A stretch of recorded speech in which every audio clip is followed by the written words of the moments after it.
All right. Hello, everybody, and thank you for joining us today. We're here at the National Constitution Center. I am Jenna. I am the Director of Learning and Engagement, pinch hitting for Curry Saltner today, so I'm your substitute moderator. Curry will be back next time, but I am here with Tom Donnelly, our Chief Content Officer and top scholar, to help us navigate today's topic, which is the 27 amendments in 27 amendments minutes, more or less. And we're going to do a special focus on the Bill of Rights because we have Bill of Rights Day coming up in December. So hi, Tom.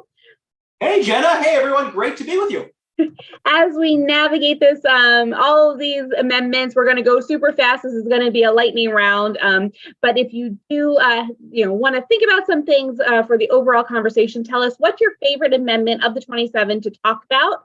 Hopefully we'll get to that one and elaborate a little bit more on it. And then also, what would you propose as a 27th Amendment? We've had some really great suggestions in the chat already, talking about term limits for Congress or the courts, talking about putting respect for diversity, equity, and inclusion into the Constitution. So really great suggestions, and we love hearing them. So, Tom, I think that if we're talking about amendments and the amendment, here's some big questions we're going to get to today. I'm getting ahead of myself.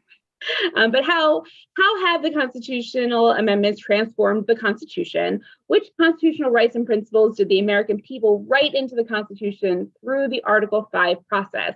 And what changes did various constitutional amendments make to the structural Constitution? So that's like those original articles and the separation of powers and government. Anything you want to add about the big ideas for class before we dive in, Tom? I don't think so. I think the one thing I always like to take away from the amendment process is that it's a reminder that the founding generation didn't think that it had a monopoly on constitutional wisdom. They themselves tried to learn from their lived experience and from history, and similarly, they expected us to do the same and to hopefully use the amendment process over time to think about ideas that would get broad support from the American people and ultimately make the Constitution a better document. All right. Well, speaking of that amendment process, let's do 5 minutes, less than 5 minutes on Article 5. So can you tell us about Article 5 and that amendment process and how that works? Absolutely. So yeah, the amendment process, it's in Article 5 of the Constitution. There are really two big steps when it comes to the amendment process. First, to get an amendment formally proposed, you need to be able to it can happen in one of two ways. One, you can try to get the support of 2/3 of the members of Congress in both houses of Congress. So you need a 2/3 vote in the House, a 2/3 vote in the Senate. So supermajority support in Congress. This is the pathway that's been used for every amendment that we've ratified so far. But there is an alternative. There's a way to work around Congress. If you can get support from 2/3 of the state legislatures for calling a new convention for proposing amendments, Congress has to call one. So these are the two processes, through Congress and through the states. That's how you can get your amendment formally proposed. But finally, that's only the first step of the process. After that, then the amendment gets sent along to the states for ratification. This is the phase where we, the people, get to say yes or no to a new constitutional amendment. This can happen either through votes in state legislatures or votes in specially called state ratifying conventions. Congress can choose either of those processes, but in each case, you have to be able to secure support from 3/4 of the states. All but one of our constitutional amendments have gone through state legislatures, through that part of the ratification process. Only one of them went through state ratifying conventions. That was the amendment that repealed prohibition, the 21st Amendment. I love it that there's two parts, but and there's two pathways in each for each phase. So that way it really does feel like it is we the people have that option. If our government isn't doing something, we can take those steps to have that ratifying convention or call for amendments. But it's also really fascinating that of those multiple different combinations, there's really only mostly been one way, like one pathway that the amendments have taken, except for that 21st Amendment. Yeah, so I mean, the big thing to remember is for every amendment, the proposal has gone through Congress, where that requires 2/3 vote in each house. And then for all but one of our amendments for ratification, it required 3/4 approval by state legislatures. All right. So let's dive into these amendments because there's a lot of them for a quick class. And we thought we'd make it easier for you by breaking it up into these phases, because that's how we like to think of them. So Tom, can you tell us a little bit about each one of these periods? And then we'll dive into these periods and kind of do our lightning round. Yeah, sure. Just the big picture is we see 4 big phases of constitutional reform. As you look at these years, what you'll notice is that constitutional amendments often happen in concentrated periods. So we really see waves of amendments that are made, and then often long periods of time where there are no amendments. So our first 12 amendments happened during the founding period. So between 1791 and 1804, that's where we got our first 10 amendments to the Constitution, the Bill of Rights, and 2 others. Then there's a 60-year gap until we amend the Constitution again. We do it after the Civil War from 1865 to 1870. That's when we ratified 3 transformational amendments, the 13th, 14th, and 15th, which represent our nation's second founding. Then there's another 40-year gap until the Progressive Era, where between 1913 and 1920, a 7-year period, we have 4 new amendments, the 16th through the 19th. And then finally, in the sort of modern era that we see at the bottom there, we see between 1933 and 1992, we add the 8 remaining amendments little by little between those years. But again, that means there's been almost 30 years since our last amendment. Yeah, we're in one of those little dry periods now, I would assume. I wonder if that means that there is an active period coming. Well, we don't know, right? Could be. All right. So the founding period, like you said, 1791 to 1804, we've got 12 amendments during this period, including the Bill of Rights, which is a big deal. So amazing to me that, like, didn't they just write the Constitution? Why do they need to change it so soon? Yeah, it's amazing. We have this new Constitution. We have this big battle over ratification. Ultimately, the people say yes to this new Constitution. And one of the first things done in the first Congress is we're going to amend the Constitution. And so this is how we get our first 10 amendments to the Constitution, the Bill of Rights. The primary drafter of the Bill of Rights is James Madison, who was sitting in the United States House of Representatives in the first Congress. He would mostly draft these amendments and really push them through congressional approval. These amendments, though, were a response to debates over the ratification of the Constitution. So these amendments really grew out of a lot of the criticisms that the anti-federalists, those who opposed the Constitution, had about the Constitution itself. And one of their biggest complaints was, where's the Bill of Rights? How do you have this new Constitution? You're creating this new big national government. How can you not put a Bill of Rights in there? And so with these first 10 amendments to the Constitution, we end up responding to those concerns of the anti-federalists. And much like the 27 amendments, the 10 amendments in the Bill of Rights can also be chunked into categories. So take us through those categories.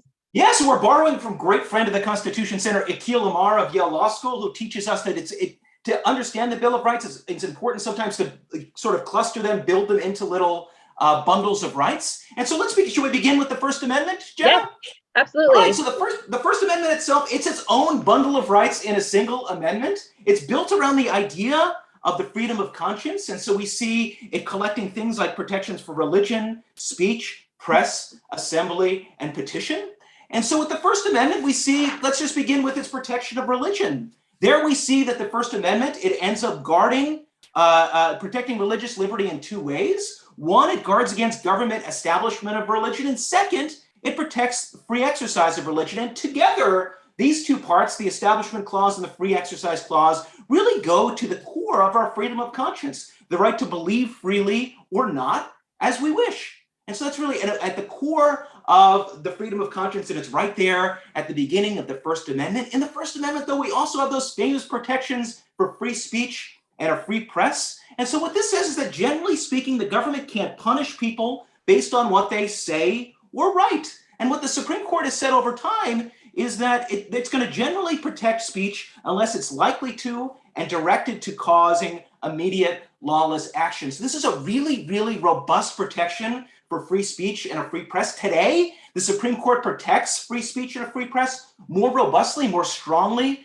than it ever has in our entire history. And the United States itself has among the strongest free speech protections in the entire world. The one caveat here is that there are certain areas where the government has greater power to regulate speech. For instance, when we ourselves have a certain special relation to the government. In those areas, the government may have more power to regulate speech. A classic example here would be public school students in a public high school. Different rules apply in that context. So that's religion, speech, press. The final two rights that we find, the final two freedoms we find in the First Amendment are the right to assemble and petition the government for a redress of grievances. We often don't think about these parts of the First Amendment, but they've been so important throughout American history for many years. When there were groups that couldn't vote, groups like African Americans and women, they may not have been able to vote in many states at the ballot box, but they could use their assembly and petition rights to push for change. So the right to assemble and petition has been an important right, especially for those out of power, to push for changes to our Constitution and to our country. So not only the right to believe in what you are, like to be who you are, to believe what you are, what you believe in, but also express that and fight for it, I think is so amazing in the bill of in that First Amendment. We could teach an entire class on the First Amendment, and we are. So come back in February if you want to get deeper into this topic. But for now, we do have to move on because we got to keep it moving. So let's look at those military amendments 2 and 3. Yeah, so Amendment 2, beginning there. So this amendment ends up going to the founding generation and their concern about standing armies and the value of rooting the communities and the nation's safety in a well-regulated, citizen-filled militia. So that's part of the concern of the founding generation. What we also see is consistent with the Supreme Court's recent decisions in Heller, McDonald, and Bruin is that the Second Amendment also grants an individual right to keep and bear arms. So that's the Second Amendment. The Third Amendment, this may seem like a bit of a weird amendment. It protects us from being forced by the government to house soldiers in our homes in times of peace, but this grew out of the founding generation's own experience in the colonies, grows out of their experience with what's known as the British Quartering Act. The founding generation saw these British abuses forcing the colonists to house British soldiers as a really great wrong, and they wanted to make sure that it wasn't replicated in their new country, so they wrote it right into the Third Amendment. Yeah, I often hear that it's like our least used amendment, but I think to myself, well, we would notice it if it wasn't there. So exactly. Thank goodness it is. Okay, so moving on, we have our privacy and property rights in the Fourth and Fifth Amendments. Yeah, so beginning with the Fourth Amendment, this is the amendment that often regulates our interactions with police officers. And so if you look at the text amendment here, it tells us some important things. It tells us which things are protected. So these are our persons, ourselves, our houses, our papers, and effects. What are effects? It's our stuff. So these are the things the Fourth Amendment's protecting. What is it protecting against? Unreasonable searches and seizures by government officials. Again, in this context, we're often talking about police officers, but not just police officers. The bottom line is that before the government can search your home, seize your property, seize your stuff, it has to have a good reason. And so this is the big idea behind why we often require police officers to get a warrant before conducting searches or seizures. And then just flash forwarding ahead to the Fifth Amendment, we can bundle this together, these two amendments going together, really concerned about things like privacy and property. We're going to take that last sliver of the Fifth Amendment at the bottom, where it says, nor shall private property be taken for public use without just compensation. This is known as the Takings Clause, and it's connected to the founding generation's commitment to property rights. And it means that if the government wants to take your property, it has to be for public use, and the government has to pay you a fair price for it. Okay, so the Fifth Amendment is a great segue into our next grouping because it's Fifth, Sixth, Seventh, and Eighth all kind of get into fair process, jury rights, and rights of the accused. So really important amendments there. So tell us about those. Yeah, so we see this is covered in 4 separate amendments. This was really, really important to the founding generation. Let's begin with the rest of the Fifth Amendment that you see there, other than the Takings Clause. So the Fifth Amendment, the rest of it's granting certain rights to criminal defendants, like the right against self-incrimination. So when people say, you have the right to remain silent, or you see someone testifying in court and say, I plead the Fifth, they're pleading the Fifth Amendment. And so this is a key protection for criminal defendants. Another really big protection we see in the Fifth Amendment is the Due Process Clause, where we see, nor be deprived of life, liberty, or property without due process of law. This speaks to a fair process. So before the government can deprive you of your life, your liberty, or your property, there has to be a fair process in place. So it really goes broadly to concerns about the rule of law.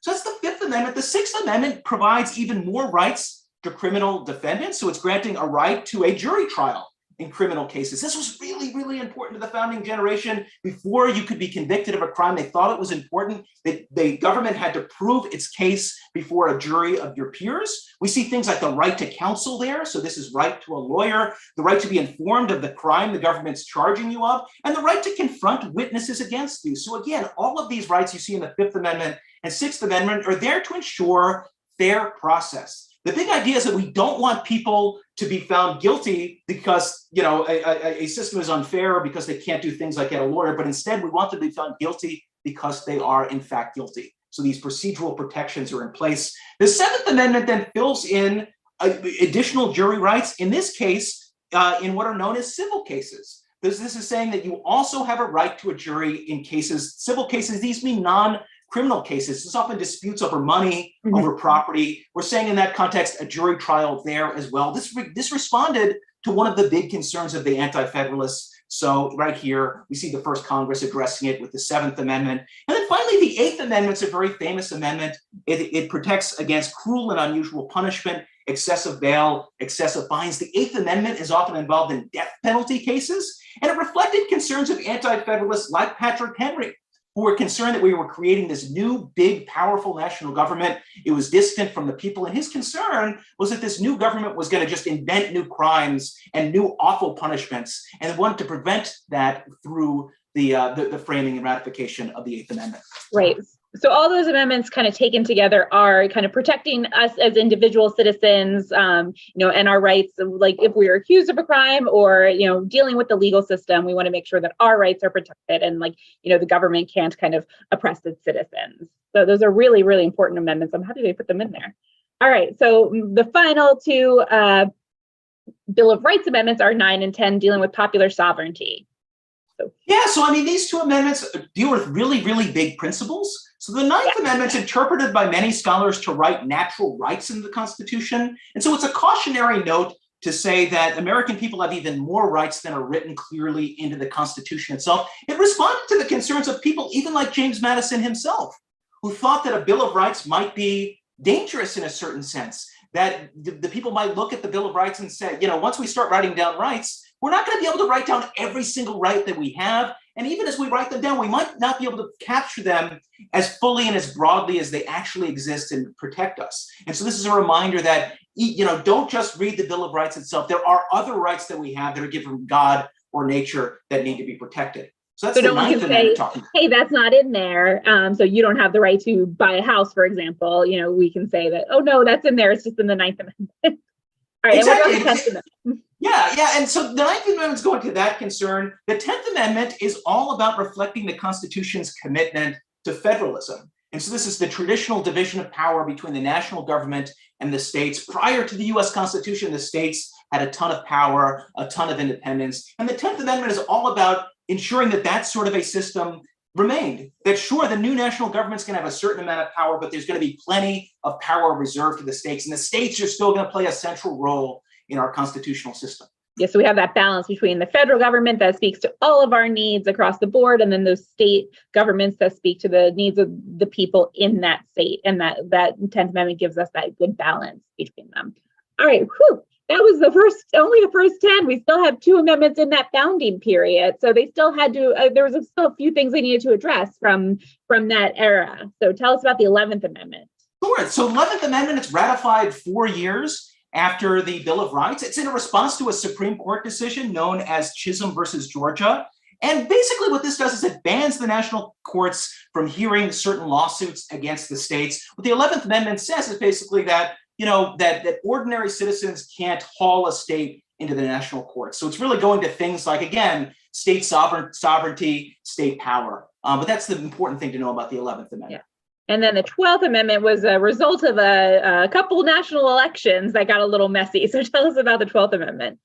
Yeah, so the 12th Amendment, it follows the election of 1800. We end up ratifying the 12th Amendment to revise the Electoral College. And in part, as Jenna suggested, this is a result of some snafus that we saw in the first few national elections. And so in 1796, we see John Adams face off against Thomas Jefferson under the Electoral College. As originally framed, each elector gets 2 votes for president. And so what would happen is whoever finishes in first place and gets a majority of the electoral college votes become president. Person in second place becomes vice president. The founding generation didn't anticipate that we'd have political parties, but they developed fairly quickly. And so we see John Adams associated with the Federalist Party, Thomas Jefferson, the Democratic Republicans. And in the election of 1796, Adams wins. But ultimately, no other Federalist candidate got enough votes to serve as John Adams' vice president. So John Adams' vice president ends up being his opponent in the election from the other party, Thomas Jefferson. Just imagine that now. Yeah, imagine Hillary Clinton as Donald Trump's vice president, Donald Trump as Joe Biden's vice president. This didn't work very well. But then we saw something even worse in the election of 1800. We see a rematch of this election. John Adams this time loses to Thomas Jefferson. Thomas Jefferson wins. But because the electors get to have 2 votes, Thomas Jefferson actually ties his running mate, Aaron Burr, in the Electoral College. And so even though everyone knows Thomas Jefferson's at the top of the ticket, Aaron Burr doesn't step aside. He says, hey, maybe I can become president. And so this tie ends up sending the presidential election to the House of Representatives, who has to decide who becomes president. The House of Representatives is actually held by the other party, the Federalists. And so the Federalists have to decide between Thomas Jefferson and Aaron Burr. Ultimately, the Federalists do decide on Thomas Jefferson as president, but we decided this isn't really the way we want the Electoral College to work. And so the very simple change we see with the 12th Amendment is that each elector will still have 2 votes, but 1 vote will specifically be for president and 1 vote will specifically be for vice president. A lot cleaner. And if you want to find out how that panned out, watch Hamilton and see that there. Exactly. Excited to get into the next group of amendments, because that's what I'm seeing in the comments. Fairy Nations class really wants to talk about equality and equity and inclusion. Dorothy's wants to talk about the uses of the 14th Amendment. So let's talk about Reconstruction and that kind of second founding.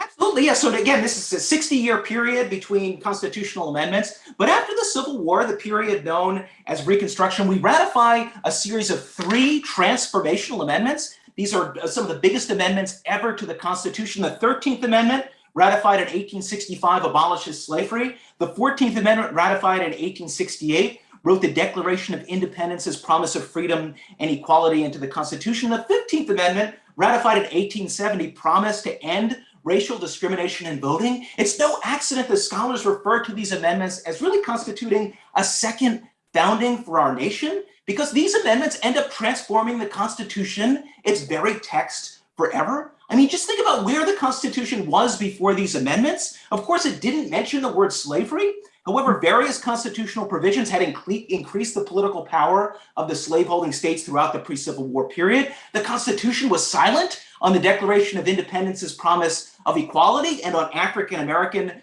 voting rights. The Bill of Rights only applied to the national government, not to the states. And finally, citizenship rights were left to the states and the courts, with Chief Justice Roger Brooke Taney infamously concluding in the Dred Scott decision that African Americans could not be United States citizens and they had, quote, no rights which the white man was bound to respect. And after the second founding, what do we see?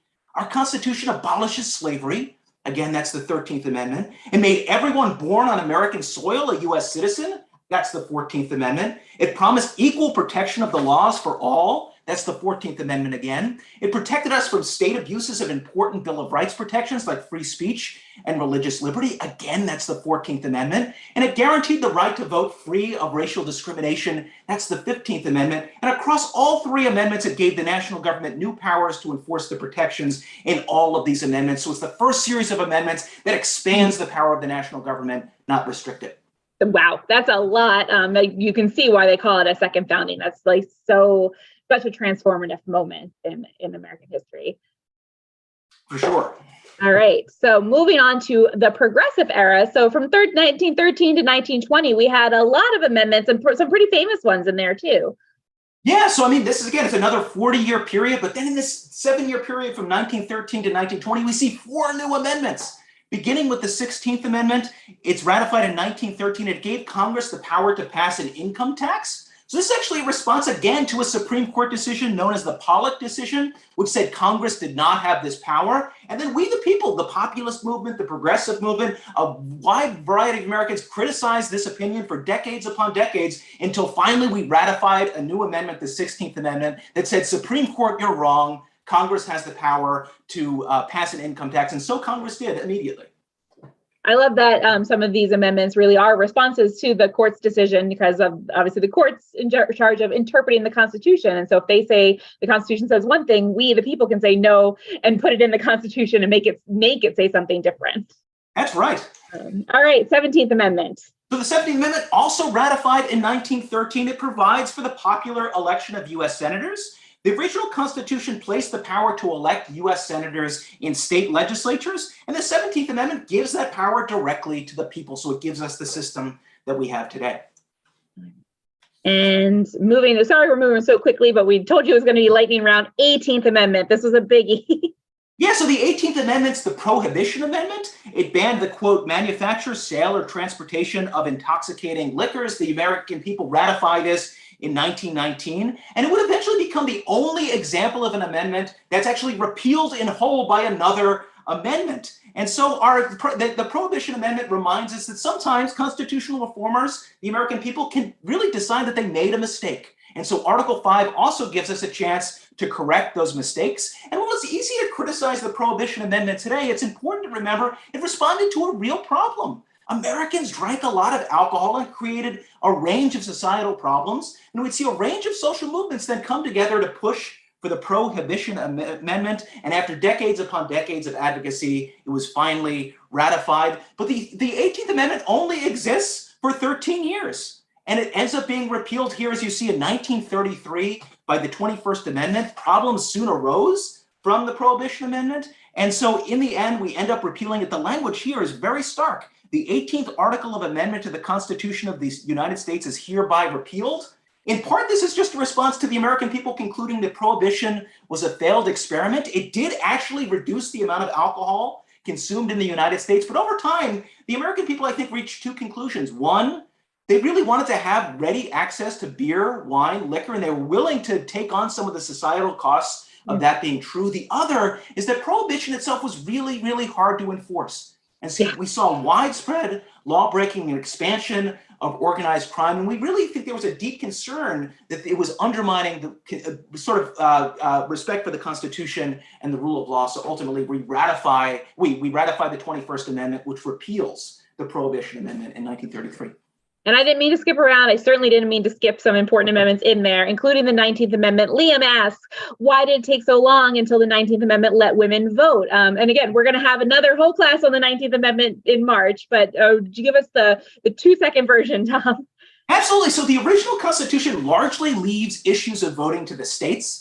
And so what we see across amendments is one of our great themes of constitutional reform is we provide new protections for voting rights for different groups over time. We already saw that with the 15th Amendment based on race. We see it with the 19th Amendment ratified in 1920 when it comes to women. This is another amendment that grows out of decades and decades of social movement reform. And what's so interesting is that women's suffrage, the women's right to vote, actually begins in the states. And so it begins in states out west. They experiment, they allow women to vote. The experiment works really, really well. And eventually it spreads further and further east until finally big states like Michigan and New York also grant women the right to vote. And then finally we decide this experiment is such a success that we want to write it into the Constitution itself. And that's how we get the 19th Amendment. It's a story of federalism, experimentation happening at the state levels and ultimately us writing it into the Constitution. I think that speaks a little to Aaron's question about amendments 10 allowing for crazy laws in the states, and they're not all crazy. Sometimes the law in the state really works. Who was it that called it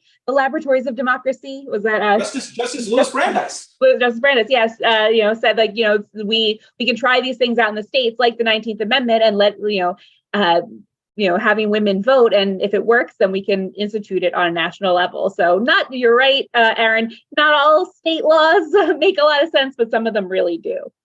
Okay, so looking at the modern era and the final amendments that we have left, we already covered 21, but let's go back and do 20. For the 20th Amendment, it's ratified in 1933. And it ends up reducing the length of time between the most recent set of elections and when a new Congress and president takes office. So it basically shifts the date back from March to January. Pretty simple amendment. It makes a lot of sense. Sometimes I think that November to January is still a pretty long time nowadays. Yeah. I guess it would be hard to take office over the holiday season. That's right. Okay, so 22nd Amendment. The 22nd Amendment sets term limits for the president. So it effectively sets presidential term limits at 2 terms. This is based on George Washington's precedent. He ran for office, won re-election, ran again, and after a second term retired to Mount Vernon. Every president until FDR stuck with this president. FDR, though, ran and was elected 4 different times. After that, we decided, no. We like the way George Washington did it better. Another one of those amendments is a response to a recent event that hadn't come up yet until FDR. That's right. 23rd Amendment. Okay, the 23rd Amendment grants the District of Columbia 3 electoral votes. So it gives DC voters a voice in the Electoral College. You'll see it's ratified in 1961. Part of the reason here is that it's connected to the Civil Rights Movement. And so when Washington, D.C., one thing to realize is it has a really, really large African-American population, and this amendment then gives that population a voice in presidential elections. Great. 24th Amendment. Okay, the 24th Amendment, ratified in 1964, bans poll taxes in national elections. So poll taxes were part of these Jim Crow laws in the South that kept African-Americans from the polls. When the 24th Amendment's ratified, there's still 5 states that have poll taxes on the books: Mississippi, Texas, Virginia, Arkansas, Alabama. The 24th Amendment says no more poll taxes in national elections. And then the Supreme Court, 2 years later, in a case called Harper versus Virginia Board of Elections, then says, no poll taxes in any elections, not in the national, state, or local level. All right, and I know we're at time. We were so close, but we have 3 amendments left. So if you can stick with us, please stick with us.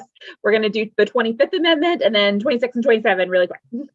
Sure, the 25th Amendment goes to issues of presidential succession and incapacity. So these are issues that are left open by the original Constitution. And in part, this grows out of concerns about these issues arising from JFK's assassination in November 1963. So it says things like, makes it clear that if the president dies, resigns, or is removed from office, the vice president becomes president. It says, how it is we get a new vice president if there's a vacancy. It gives us a process for that. Gives us a process for if a president's going to have to go under anesthesia for surgery, how they can quickly transfer power to the vice president and back. And then finally also has a mechanism for if there's a president who refuses to step aside in office and we have concerns about their capacity, gives the government, members of the government, a way of temporarily removing that president from office. Yeah, it seems like a lot of housekeeping, but it's important to have that in there because if a situation like this arises with the Constitution, like you can't have questions. You have to know exactly, who's in charge when. So it's an important amendment in there.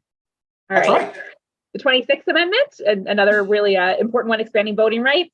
Yeah, so the 26th Amendment is ratified in 1971. It's the shortest ratification period for any amendment. It's ratified in under 4 months. And effectively what it does is it sets a national voting age at 18 years old. Before the 26th Amendment, most states had a 21-year-old voting age. And with the 26th Amendment, we said, no, we want to lower that to the 18 years old. Why? In part, it's arising from the Vietnam War.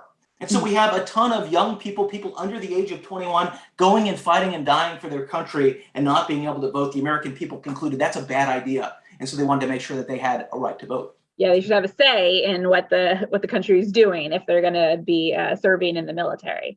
All right, final amendment, and it has the best story connected to it. So we're ending on what might seem like another minor amendment, but with a really cool story. So tell us about the 27th Amendment. Yeah, 27th Amendment is ratified in 1992, but it was written by James Madison. That's amazing. So this amendment, it was part of the original package in the Bill of Rights, but it wasn't ratified at the founding.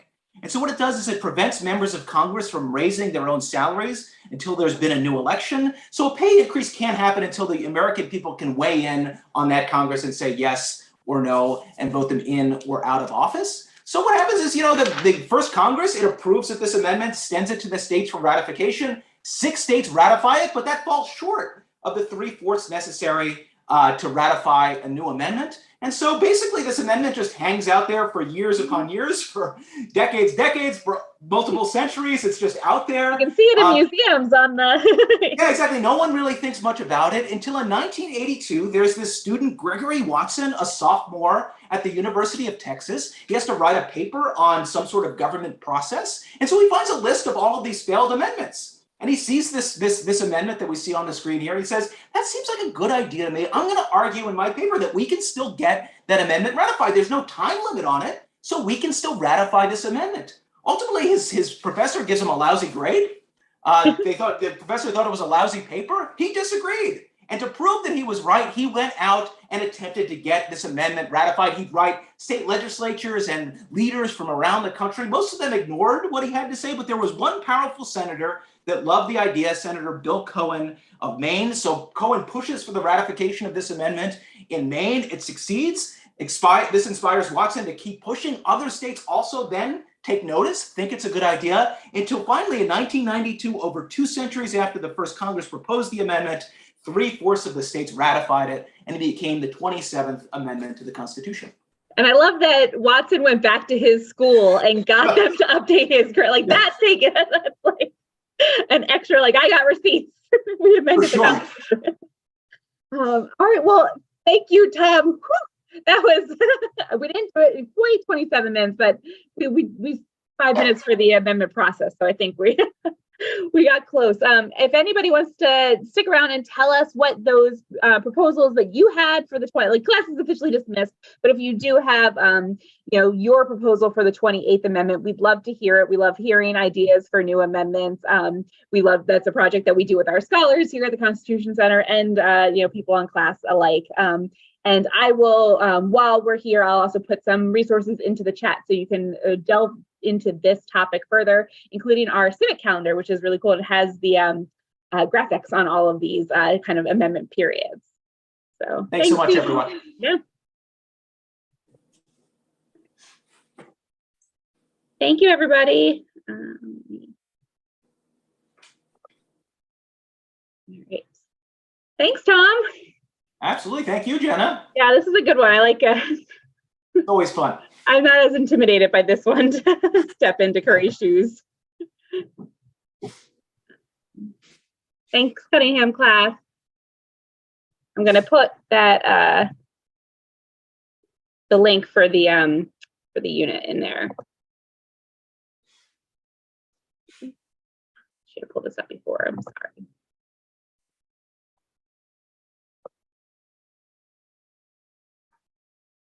Candace, that's a great question about the ERA. It's a big source of constitutional debate. And there's frankly just disagreement over, whether folks need to start from scratch or whether the ERA has already been ratified. And, it's something that's going to continue to work its way through the legal process. I mean, the big questions that need to be answered and aren't answered by the text of the Constitution and haven't been decisively answered by the courts are, one, whether the congressional deadline on the ERA, as most recently composed, which was in 1982, whether that deadline is binding or not within the context of the Article 5 process. Another is whether states, once they voted to ratify a new amendment, whether they can then withdraw their ratification, which some states have done.